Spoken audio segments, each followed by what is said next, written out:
guys, it's Natalie from slumberosity.com. So, I wanted to talk to you guys about an experience I had last week. I had the opportunity to do my very first speaking engagement was it last week or the week before? It's in the last 2 weeks. It was at Big City Moms here in Atlanta, and like I said, it was my first speaking engagement. And I don't think it went well. I, you guys, I can talk to you here. I feel like I know you here.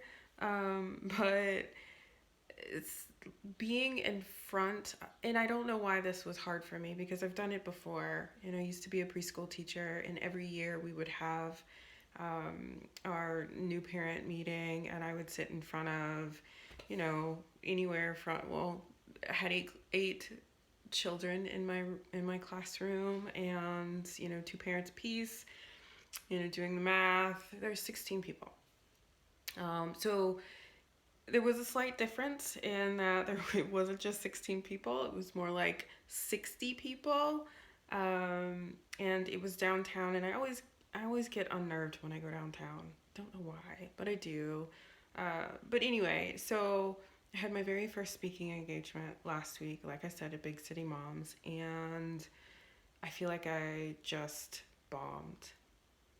It was awful. It's awful. I sat so that I would be last, so that I could hear how other people were presenting.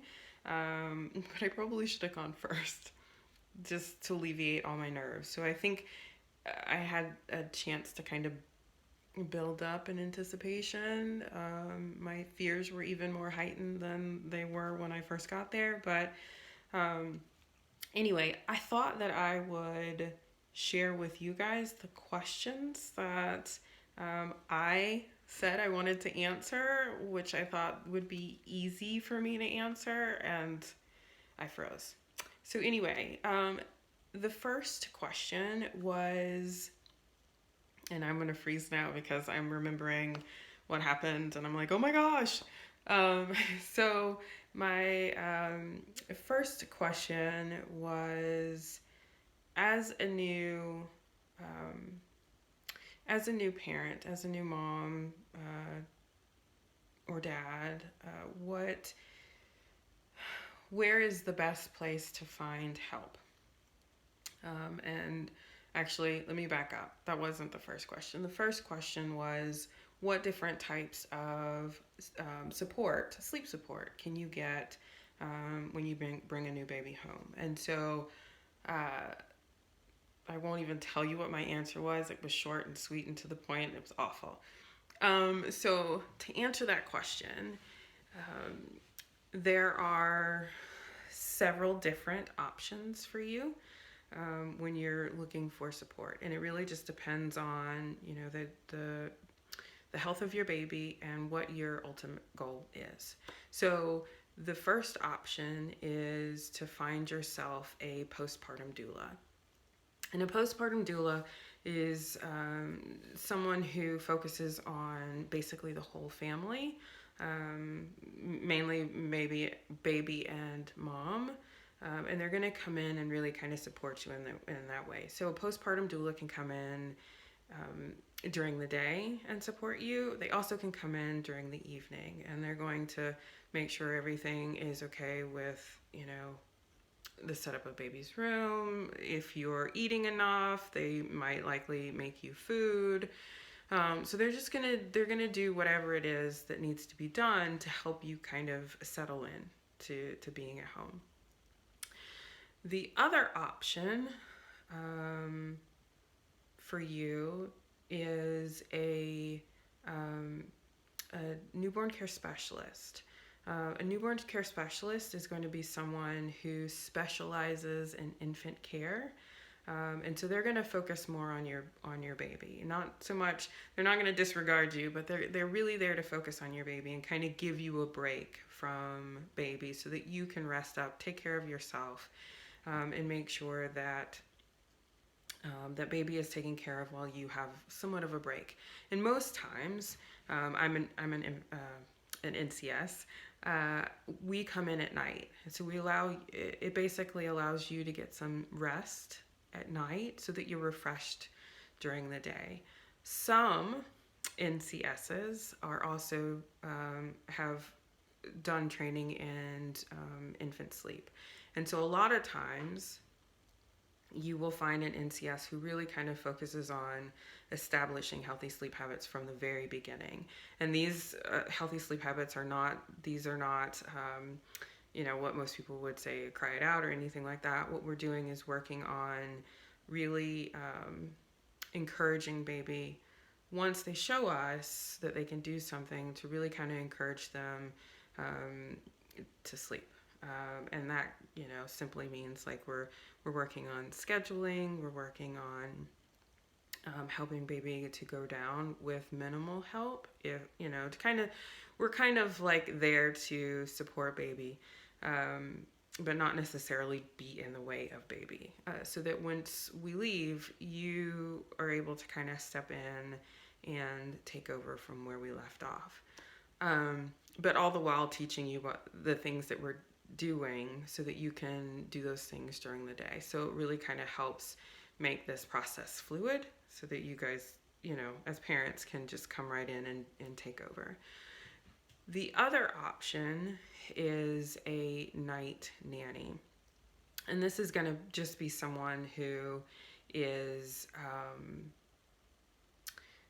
who really loves working with babies. They might not necessarily have the NCS certification or a sleep certification. It's just someone who would prefer to be a nanny at night versus during the day. When you're looking at the cost of all these different people, you're going to there's postpartum doulas, NCSs with sleep training are going to be on the higher end. New night nannies are going to be on the lower end. So if like budget is a thing for you, as it is for most families, a night nanny might work out better for you. You lose some of the benefits of the other two, but they're still options, or the night nanny is still an option. The other person that could be very helpful to you is an actual night nurse. And a lot of people confuse night nurses with newborn care specialists, but they are totally different. Night nurses are people who are women, men who have an RN license, and they can practice as a nurse, within any given medical space. And so they're two different things. They're going to also be on the higher end of the spectrum when it comes to support.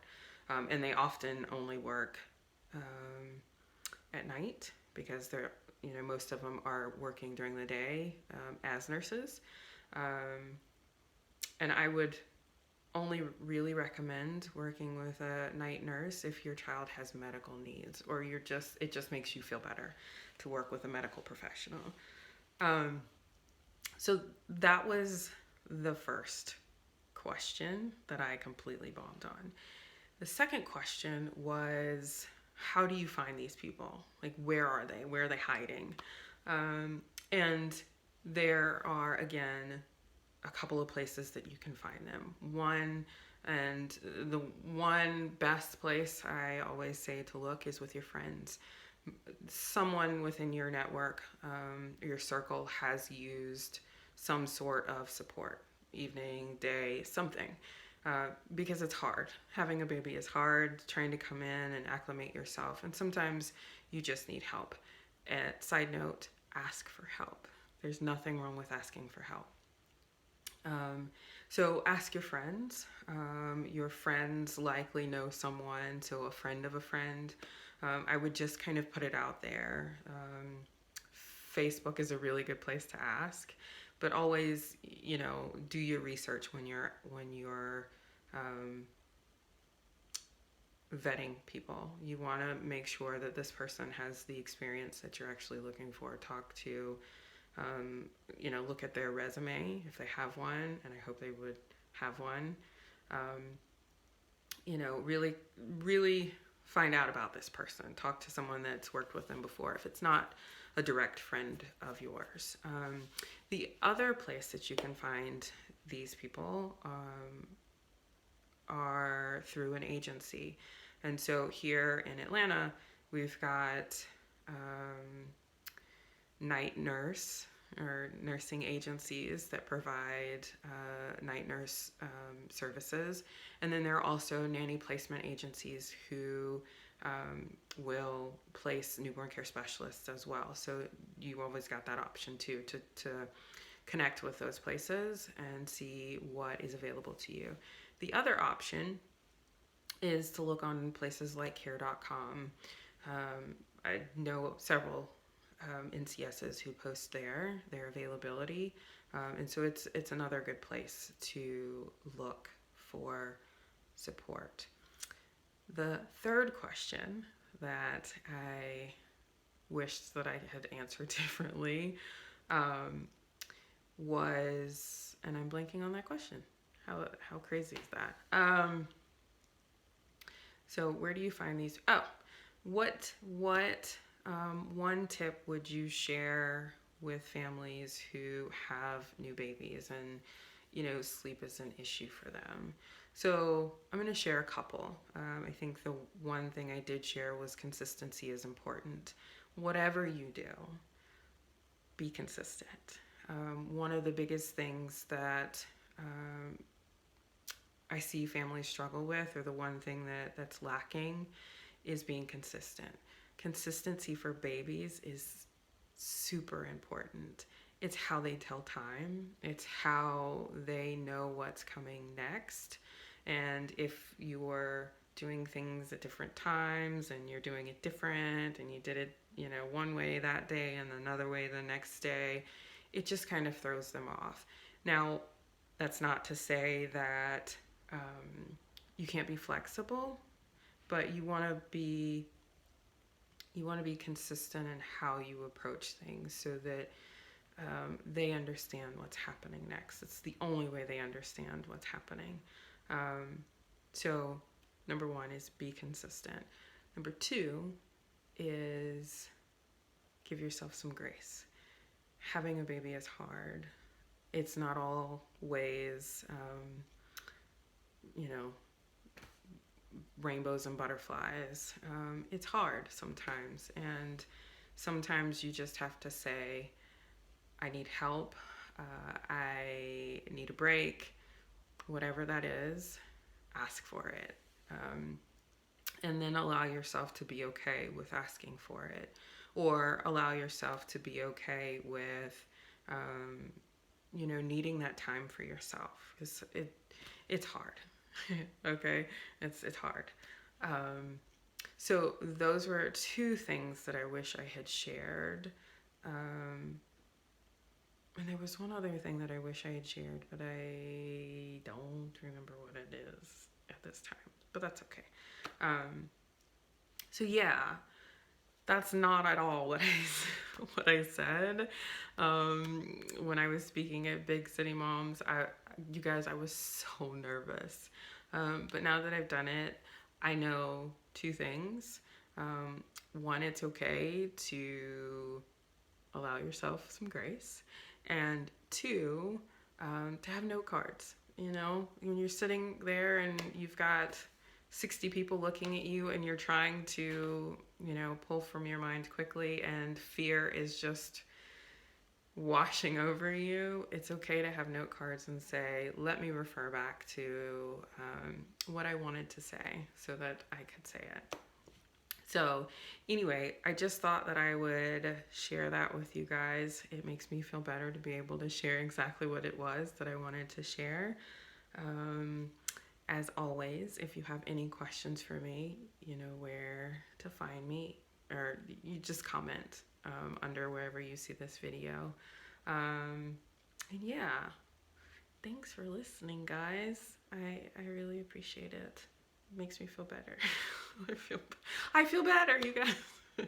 Anyway, I'm off for the night, but again, thanks for listening, and I will see you guys around soon. Bye.